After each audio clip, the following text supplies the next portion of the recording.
Cool. Okay, continuing, talking about banks. There are two types of bank accounts. Does anyone know what they are? Yes. Current and savings. Excellent. So there are two types of bank accounts. And it is current and it is savings.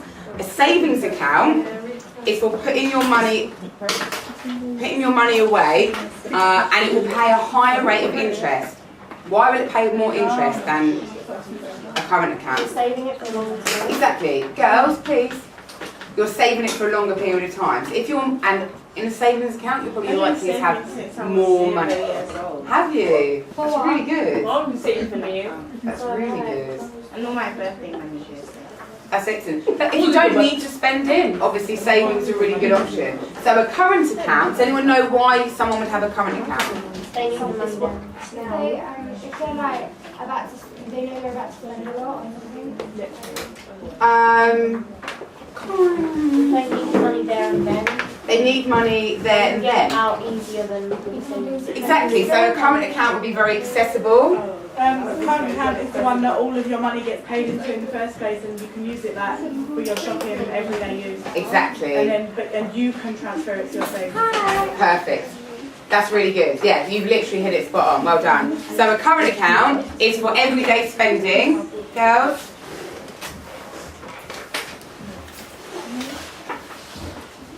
Current account is for everyday spending. Can you spin around, please?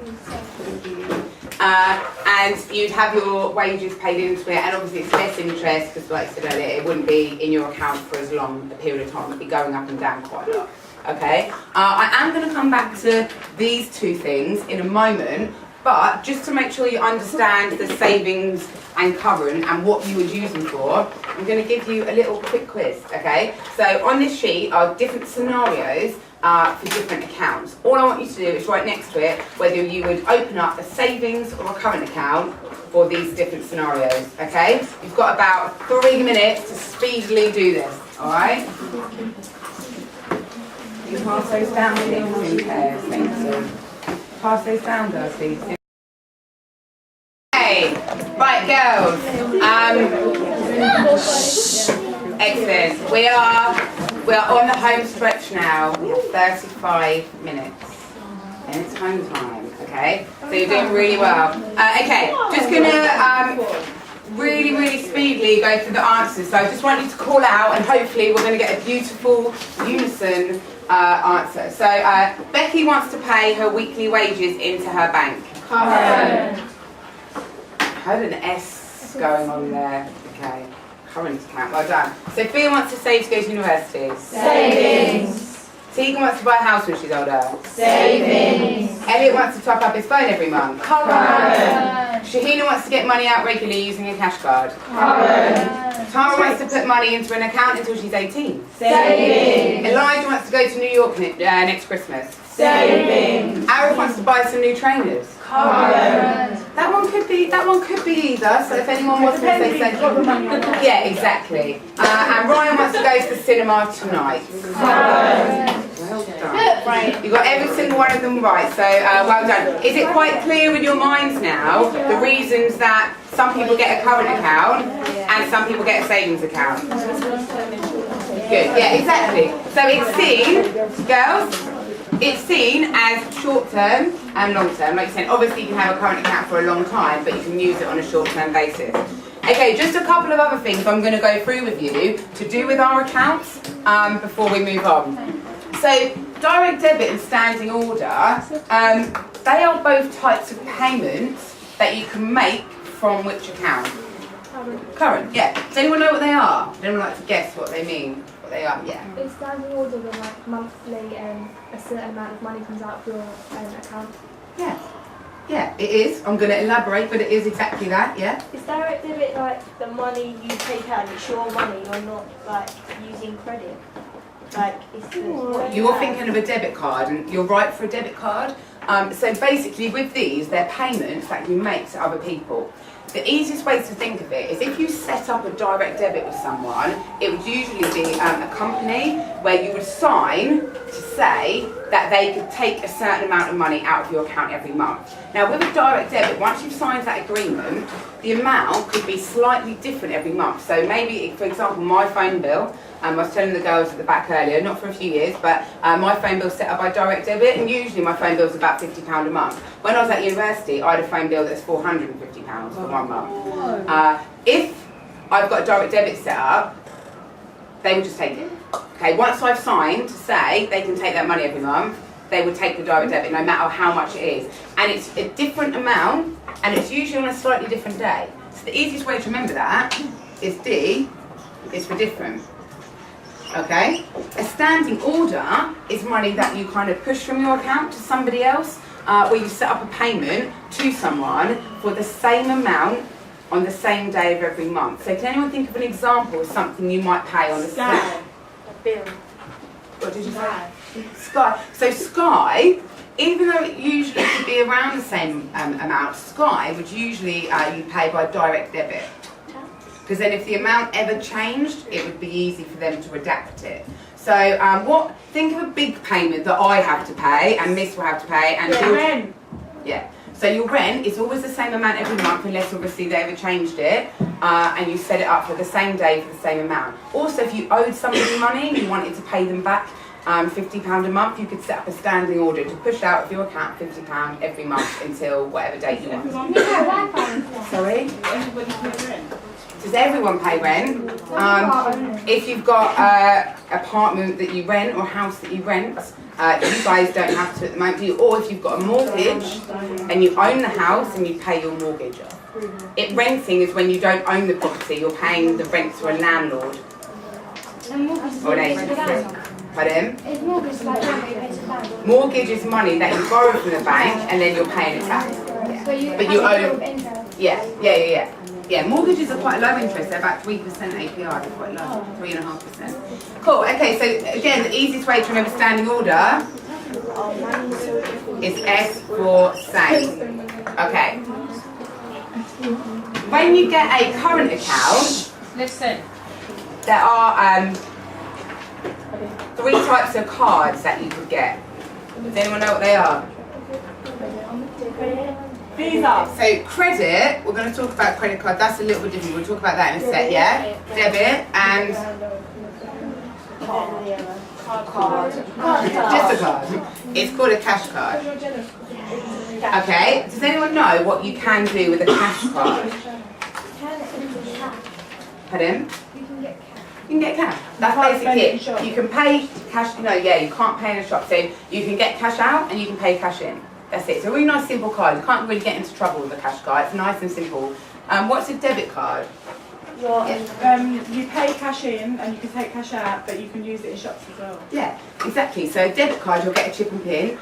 You can obviously you'll get a pin with your cash card, but a debit card you can use in shops or online as well. It is credit card.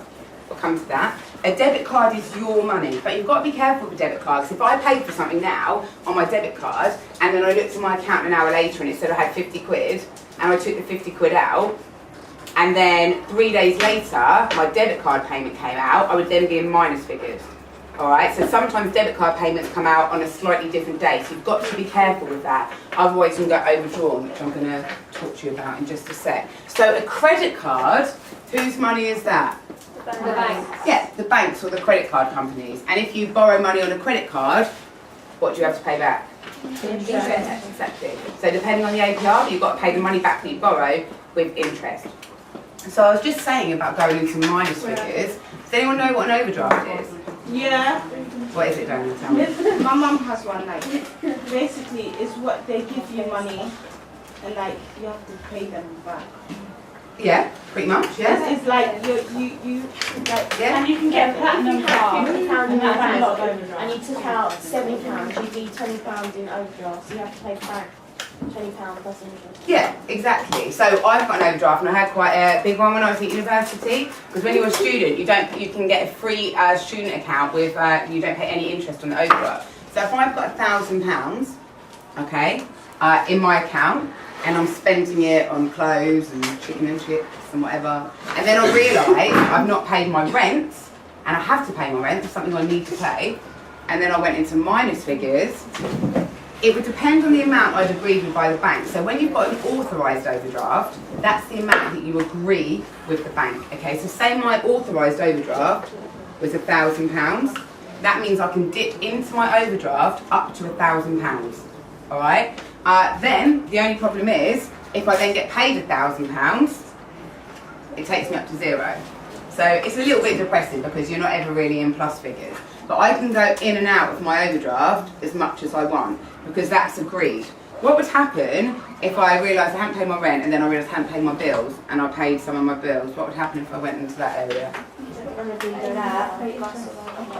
Yeah, so I'd have to pay interest on my account anyway if it wasn't a student account. But if I was in this area, this is unauthorised. It's not been agreed by the bank. So you'd have to pay bank charges. So you might have heard your parents perhaps moan about bank charges.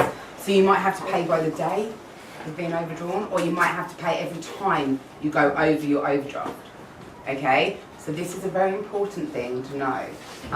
You can't get one till you're 18, but it's important that you understand how they work. I didn't even realise you had to pay them back. That's how naive I was. So, and I know you're thinking, who's that stupid? I was, okay? So I know you girls won't be, but it's really important that you understand how that is. Any questions? Cool.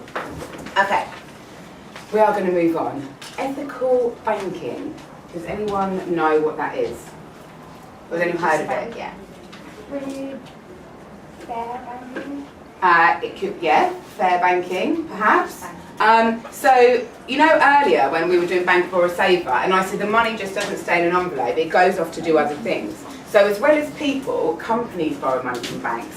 And sometimes these companies, it could be a company that looks after animals, it could be a company that makes weapons, it could be a company that makes tobacco. So if you are bothered about where your money's going off to, you can actually ask your bank for their ethical policy. And they will tell you which companies they lend money to. Because if you're really against weapon making, you might not want to go to a bank that lends their money to companies that make weapons. Banks have you've got a right to know the ethical policy of your bank, so you can ask. And obviously it's quite interesting to find out which does what, yeah. What does HSBC do? I don't know what HSBC, but there is a website, I'll try and find out the name for it, where you can go on and you can say all the things you care about and it will show you the best bank to go to. So say if you really wanted to look after animals, you didn't like investing in tobacco, and it will show you the best... What does HSBC stand for? HSBC stand for? That's a good question. It's something like... George, do you know? I will find out. George is my little source of information here for anything we're not sure, so we will get that answer to you. Okay, interesting statistic for you. 78% of Britons do not know where banks invest their money. So 78% of us haven't got a clue where our money goes once it's in the bank. Do you think it's important to know? Yeah. It's a matter of opinion, but some of you probably do. Okay. So how would you feel if banks was lending money to companies that pollute the earth? I would be very interested. Okay, some of you probably care, some of you might not be so bothered. What about fair trade companies that pay all their workers fairly? Yeah, exactly, that's a good thing. Cool, okay. So just going back to the cards that we were talking about, you can get a bank account from the age of 7, you can get a debit card or a cash card from the age of 11, and you can borrow money from the age of 18. Okay, so that's when you could get a credit card if you wanted to. Debit card at 11? Debit card. I wasn't allowed a debit card till 14. Because debit card is your money. Yeah, because it's your money. So a lot of the time people would use their parents' ones, but yeah. Can 11-year-olds go in a shop and use a debit card without requesting? Yeah. We weren't allowed to use it.